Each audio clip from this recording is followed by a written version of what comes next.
اللہ کہ صحیح بخاری کی جو حدیث نمبر ہے 5069 اس کا مفہوم ہے کچھ پورشن اس میں یہ لکھا ہوا ہے کہ اس امت میں اچھے لوگ وہی ہیں جن کی بہت سی عورتیں ہیں تو اس کی ذرا ایکسپلینیشن کر دیں ذرا. یہ میرا خیال ہے کسی نے اسی بندے نے اس کا مطلب کرنے کی کوشش کی ہوگی جس کو دوسری بیوی پہلی بیوی سے دوسری شادی کی اجازت نہیں مل رہی ہوگی. یہ الفاظ اس طرح نہیں ہے, یہ ابن عباس کا قول ہے.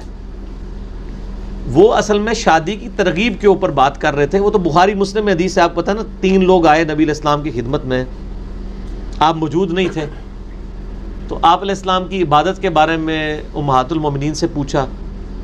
امہات المومنین نے بتا دیا کہ آپ ایک نارمل انسان ہیں, رات کو سوتے بھی ہیں, بیویوں کے پاس بھی جاتے ہیں, باقی معاملات بھی کرتے ہیں. ان تینوں میں سے ایک نے کہا کہ میں تو شادی نہیں کروں گا, پوری زندگی اللہ اللہ ہی کروں گا. دوسرے نے, یہ بخاری مسلم دونوں میں, نکاح والے چیپٹر میں آپ کو شروع میں مشکات میں بھی یہ حدیث مل جائے گی. دوسرے نے کہا میں روزانہ روزہ رکھوں گا. تیسرے نے کہا میں روزانہ پوری رات عبادت کروں گا.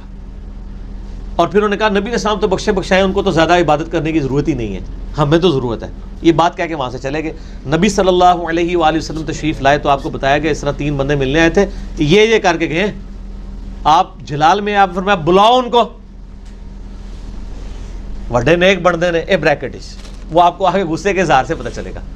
آپ نے فرمایا میں تم سے زیادہ اللہ کا تقوی رکھتا ہوں, تو یہ بہت نیک بندے ہو. یہ بریکٹ میں ترجمہ ہے اسی بات کا, ٹھیک ہو گیا. آپ فرمایا دیکھو میں تم سے زیادہ اللہ کا تقوی رکھتا ہوں, میں نے شادیاں بھی کی ہوئی ہیں, میں رات کو سوتا بھی ہوں, نماز بھی پڑھتا ہوں, میں روزے نفلی رکھتا ہوں, چھوڑ بھی دیتا ہوں, اور نکاح میری سنت ہے. النکاح سنتی فمن رغب عن سنتی فلیس منی. نکاح میری سنت ہے, جس نے میری یہ سنت چھوڑ دی اس کا مجھ سے کوئی تعلق نہیں.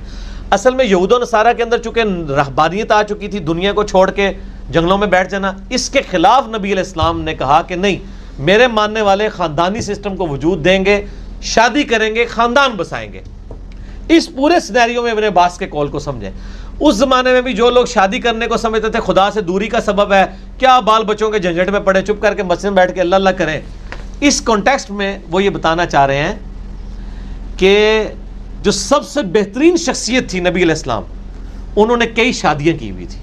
یہ انہوں نے کہا ہے, یہ نہیں کہا ہوا کہ سب سے بہترین جو شخص وہ ہوتا ہے جو سب سے زیادہ شادیاں کرتا ہے. انہوں نے کہا کہ سب سے بہترین شخص یعنی محمد صلی اللہ علیہ وآلہ وسلم, یہ تو ان کی سنت ہے, انہوں نے تو اتنی شادیاں کی ہوئی تھی. یعنی بہترین شخص نبی صلی اللہ علیہ وآلہ وسلم, ان کی سنت ہے شادی کرنا. انہوں نے یہ نہیں کہا کہ زیادہ شادیاں کرنے والا شخص بہت بہترین ہوتا ہے. انہوں نے کہا جو سب سے بہترین تھا نا اس نے بھی شادی کی ہوئی تھی. النکاح سنتی فمن رغب عن سنتی فلیس منی. پھر دوسرا میں یہ پوچھتا ہوں کہ یہ نبی علیہ السلام کی سنت میں صرف یہی رہ گیا؟ میں نے تو کسی کو نہیں یہ بیان کرتے ہوئے سنا کہ سب سے بہترین شخص وہ تھا جس کی بیٹیاں ہی بیٹیاں تھیں. تو لہٰذا بیٹیاں ہونی چاہیے بندے کی, بیٹے نہیں ہونے چاہیے. نبی علیہ السلام یہ تو کبھی کسی نے نہیں, آپ تو بیٹوں کی دعائیں کرواتے پھرتے.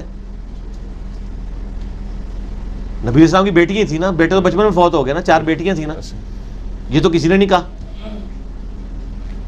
ٹھیک ہے, تو یہ ہم عرض ہی کر رہے ہیں, اگر ابن عباس زندہ ہوتے تو ان سے بھی ریکویسٹ کی فارم میں کرتے کہ حضور یہ بھی ساتھ ذرا ارشاد فرما دیں کہ سب سے بہترین شخص وہ ہوتا ہے جس کی بیٹیاں ہی بیٹیاں ہوں.